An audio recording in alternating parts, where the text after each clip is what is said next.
Hello, beautiful strangers, and welcome back to another episode of Crimson Gray. When last we left off, well, we were introduced to John, as well as somebody named Lizzy, who he's not really had many interactions with, but we were also introduced, well, not introduced, well, actually, yes, we were introduced to our psychologist by the name of Miss Smith, this person here, and, well, things were mysteriously showing up in our locker. And with no idea who he is, or who is doing it, well, we're trying to decide what we should do next. And I've been sitting here for a minute, between episodes, listening to the music. This it's actually a pretty nice track. Quite like it. I think all of the tracks in this are by, God, I can't remember the guy's name. I believe all of them are Creative Commons musics, but I could be wrong. I don't remember. And some of it might be. I don't remember. Anyway, it's enjoyable. I like this track. I like horror movie tracks, so I'm biased. I'm more gonna kitten. But I think for this one, I think we're just gonna tell our counselor and see what she thinks. Hi, kitten. Yes. I know you want to jump in my lap, so you can immediately jump out. Hi. John found Miss Smith in her office, and she gave him a friendly smile. Everything okay, John? I think someone's getting into my locker, or leaving things in it. What kind of things? Just little notes. They're making me nervous. As in, you have one of these notes? Yes, right. But, patting his pockets, he discovered that he must have left them back at his desk. Of course he would screw even that up. John, are you feeling well? You think I'm crazy, don't you? You're under a lot of stress lately. Please make sure to keep taking your medicine. No, I'm serious. I don't have anything now, but there really have been things in my locker. I didn't say I didn't believe you, but we need more evidence to take any action. You can always talk to me about it, okay? Especially if you get any kind of threat. My door is always open. Why would you go to a counselor? Never mind. No, not never mind. You wouldn't go to a counselor for being threatened. You would go to authority figures. Principal, assistant principal, police, just any school officer of any kind. Not really a counselor, though, I don't think. Maybe I'm wrong, but that's not something that I would do. I would go to somebody in authority with, like, actual genuine authority over the school. Anyway. Now, would you look like a quick therapy session? You look like you need it. John reluctantly agreed and laid down on the couch. He soon relaxed, and by the time he headed back to class with a note, he felt much less depressed. Miss Smith was right. Or was probably right. The teachers couldn't help him with this. John left school at a brisk walk, finished his homework quickly, and fell into bed. The world was still gray, but perhaps not as dark as it had been before. When he woke up the next day, he felt even better. Things would be fine so long as he kept everything in perspective. Maybe. Making an effort to set the mystery of the locker aside, John went with his friends to the rooftop for lunch. They spread out on one side, enjoying the sight of the trees below. Midway through the meaningless conversation, John noticed that Lizzy was watching him from the far side of the roof. Her gaze was even more intense before, so he uncomfortably tried to ignore her and focus on the conversation. Looks like the confession tree is in full bloom, huh? You really believe those stories? True love and all that? It works, man. I've got a buddy who just graduated. He swore he got so much pussy confessing under it. Well, if he kept doing it, then it's not true love, is it? Come on, people have been confessing there for years. You seriously think everyone would confess under the tree if it did nothing? Nah, man, it's a tree of lust. It doesn't guarantee true love, just getting laid. If that was true, way more guys would be into it, but it's mostly girls from what I've seen. What do you think, John? I don't know. Ah, don't be that way. You dream of a girl confessing to you under that tree, don't you? Yeah, like that crazy stalker chick. Make your heart go off a flutter if she confessed, wouldn't it? The tree is magic, man, I'm telling you. Even a sad sack like you could get lucky if you confessed there. Don't be stupid, it's just a tree.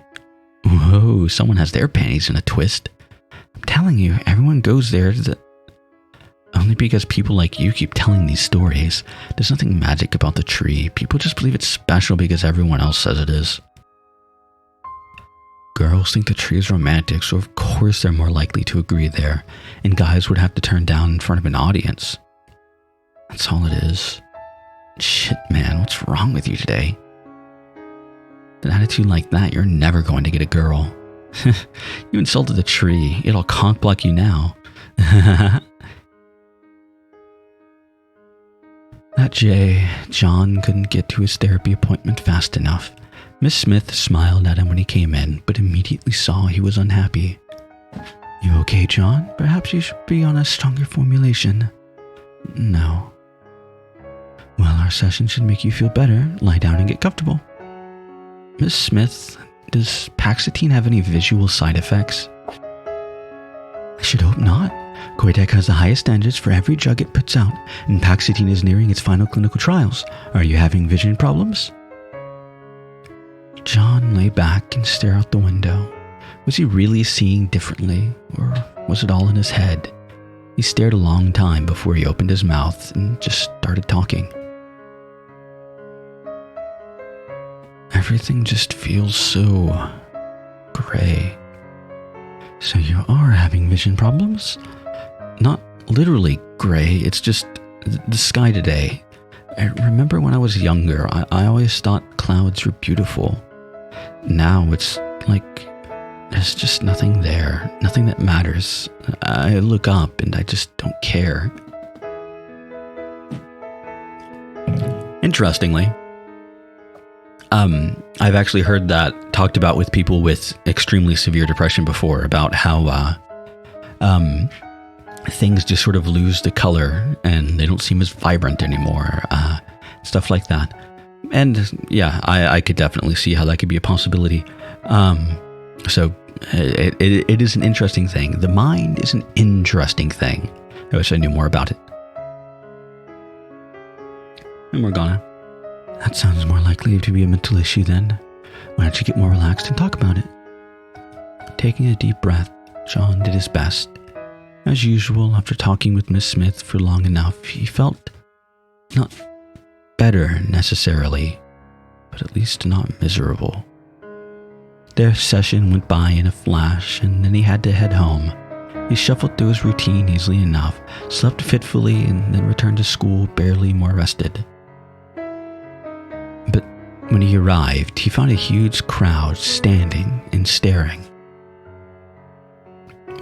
What's going on? You know that tree that students like to confess under? The words made John shiver, even though he wasn't entirely sure why. He shifted to look through the crowd, and then he saw it.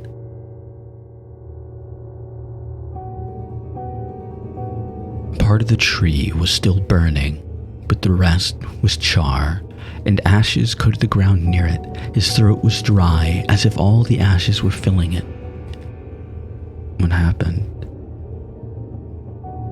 The cops are coming to check it out, but the shop teacher said it looks like arson. Someone covered the tree in gasoline and burnt it down.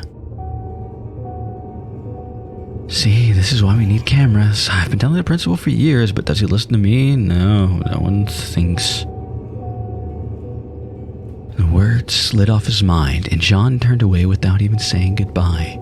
Not entirely sure what he was doing, he stumbled straight to his locker. When he opened his locker, he discovered a folded note set in the exact center, like always. He stared at it for a long moment before unfolding it with trembling hands. I didn't like that tree either, angry face. He stared at the words as if they were foreign language, wishing he could avoid understanding the conclusion. I didn't like that tree either. It was her. It had to be her. None of his friends would be that insane, and what would be the point of a prank like that? But what was the point for her? What did she think she'd accomplish? Should he tell someone? But this wasn't exactly evidence, and did he really want her to get in that much trouble? John decided he was being stupid like usual. He just needed to talk to her and find out exactly what was going on. Put an end to this. That day, whenever he was in the hallways, he could feel her eyes on him. With every passing moment, he became more sure that she had burned down the tree. He wondered if a normal person would be afraid now, but for him, it barely penetrated his numbness. He just wanted to find out what was wrong and put an end to it. It took until after school for him to find a chance. When the teacher had handed out assignments, he volunteered to clean up the roof. John stepped onto the rooftop and headed to the far side. After a few seconds, he heard the door open again. He ignored it and instead climbed up to the tank. The upper area was meant to be blocked off, but the janitors had stopped putting up the ladder years ago. He turned to a shock, and she was already climbing up the ladder behind him. Reaching the top, she held her hands close to her chest and shuffled her feet demurely, but there was a spark in her eyes. "Hello, Lizzy. Are you never going to greet me?" "Hello." I said it. "Why are you following me?" "Because Could this girl really have burned down the tree? It didn't seem like she had it in her. Were you the one leaving notes in my locker?" "Yes." "How did you know my combination?" I watched you." "Why, did you try to tell Miss Smith? Don't you like me?" "I don't like her. She's always talking to you. She's awful. She doesn't deserve you." John realized that he was in over his head, yet his mouth was still moving, asking the inevitable questions. "Why did you burn it down?" "Because it was a stupid tree. You're so smart. You said it just right. It was awful and stupid, and I hate it, and I hate it, and hate it, hate it, hate it, hate. It's all because of you, John. I could never do what needed to be done before. Now I can." She wasn't stable. She wasn't even close. What had he gotten himself into? "I finally found you. You're the only one for me." Part of him knew that he should do something. Run away, call for help, yet... Why? Huh? Why do you care about me? How can you ask that? You're the best person, the only person. Bullshit. Just another high school boy. No, not even that. Worthless. No. Don't say that. It's not true. It's not. I'm broken. My brain doesn't work right, and even the strongest drugs don't make a difference. No, that's not true. John is perfect. How can you say these things? The way her words flowed together, addressing him directly one moment and in third person the next, bothered him almost as much as the look in her eyes. Whatever her issues were, it went deep. You're not well, Lizzy. You need help. You said my name. But I can't help you. I'm not worth anything to anyone. Just forget about me and find someone else to care about. No, I could never. You're the only person who matters. But why? You don't even know me. You don't care about me. I'm just part of your problem. No. It would be better if I was gone. Maybe you'd get better then. That's not true. It's not. I love you, John. I've always loved you. I've watched you always. You're so good and kind and perfect, and even to a girl like me. He could barely even listen to her words. John found himself wandering closer and closer to the side of the building, and she followed him automatically. You're so sad, but you're still kind. I don't know how. You should be broken like me, but you... can't help you. If you want to help yourself, you need to forget about me and get real help. No, don't say that. You're confused. Yes, confused. Poor John is so depressed, he's not thinking straight. He doesn't understand how much I love him. Hey. That's a knife here. Yeah. Okay, let's just all calm down here. He needs my help. The world froze for a moment as the knife glinted, and all he could do was stare at its edge. Actually, no, never mind. I thought the knife was weird for a second. It was just how the letters looked on it. Like how whatever. I'm dumb. Ignore me. You just need someone to take care of you. I'll stop everyone who says unkind things about you. No, I should just take you home and keep you there safe. Yes, you just need some help. Where the hell had she gotten that knife? Would she actually use it on him? A second later, John realized that was a foolish thought. This girl had burned down a tree because he said it was stupid.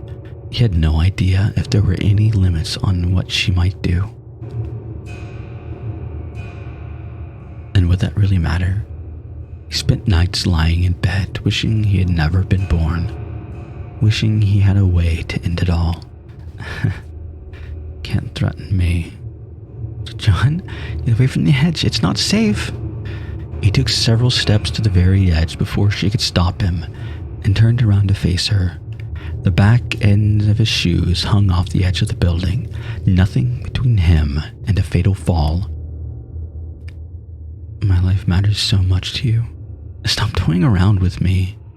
No, you don't understand.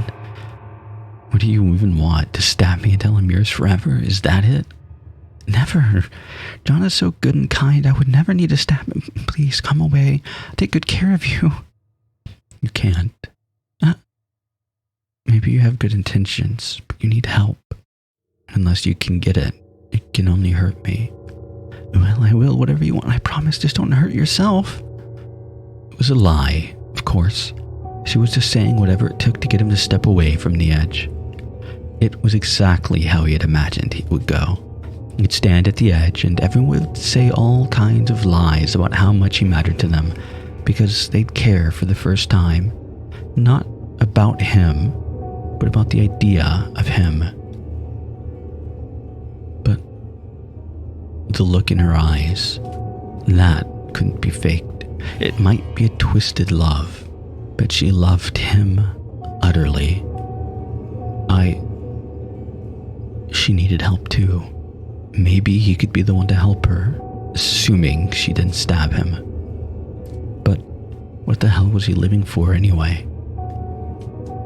Lizzy, would you make a promise with me? Quick aside. I have some knowledge about, psychiatry, mental health, mental illness, stuff like that. I'm not an expert by any stretch of the imagination, nor do I pretend to be. But because of the subject matter of this visual novel, I'm for the most part going to I'm going to attempt to refrain from talking about mental health too much and saying something that, well, that's not healthy, you probably shouldn't do that. I'm going to try not to do that. Again, keyword being try. Man, anyway, Lizzy, would you make a promise with me? A promise? I'll step away. I'll talk to you or let you leave notes in my locker or whatever it is you want. But you have to listen to me and get some help. Can you do that? You promise? You promise you won't leave me if I say yes? I won't leave you, Lizzy. Forever? The answer stuck in his throat and he hesitated, wondering if he wasn't making a mistake and saying too much. But in the end, he swallowed and nodded. Forever. Now she set down the knife and out. Whoops. As he started to step away, John lost his balance and fell backwards. Suddenly, he was in a free fall, nothing between him and cold pavement.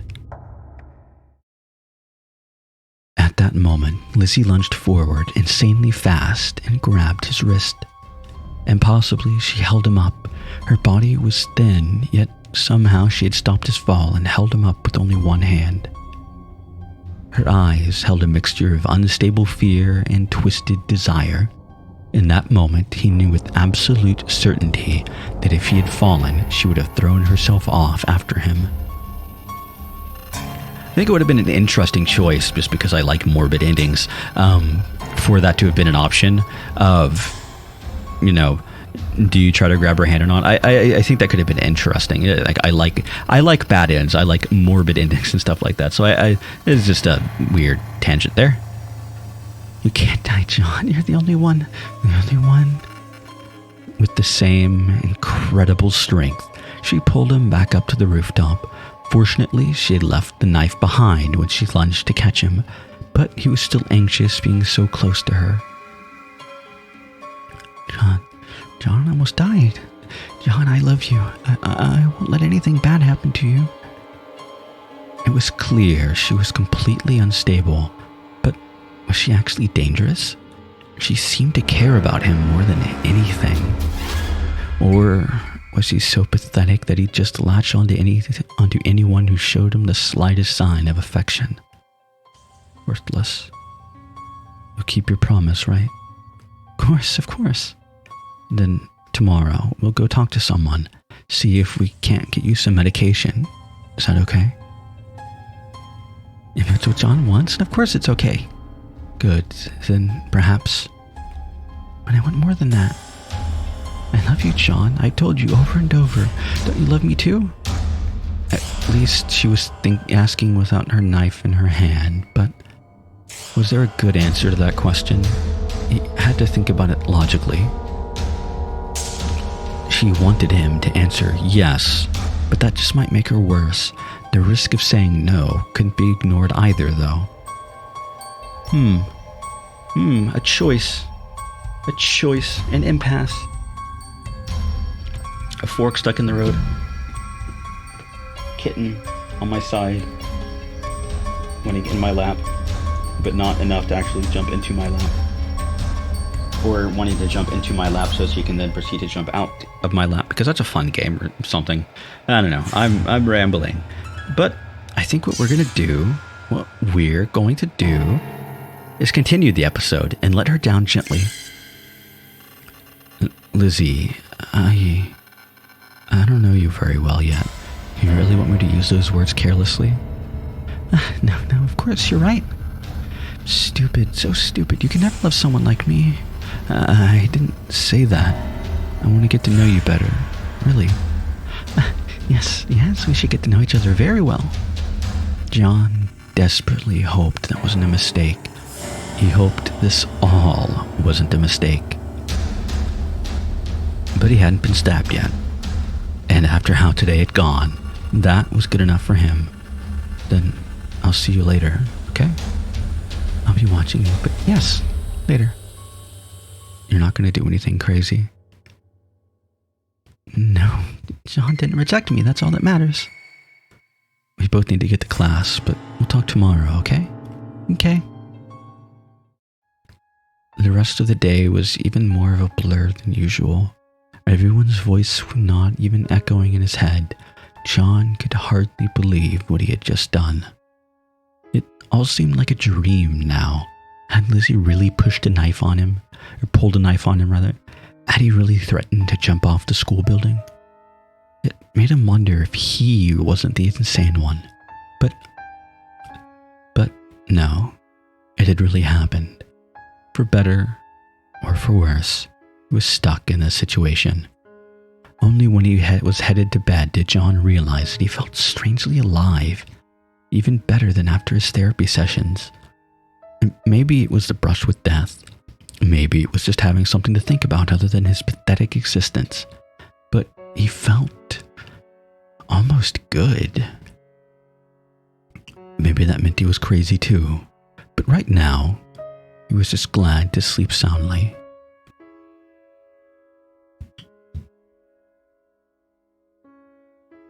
And this, I think, is where I'll end off this episode. So, next time, well, we're going to interact with Lizzy some more. We said we'd get to know her. We said we'd get her help as well. Try to get her to see somebody. So, well, next time we attempt to help Lizzy. And, well, I hope to see you all there.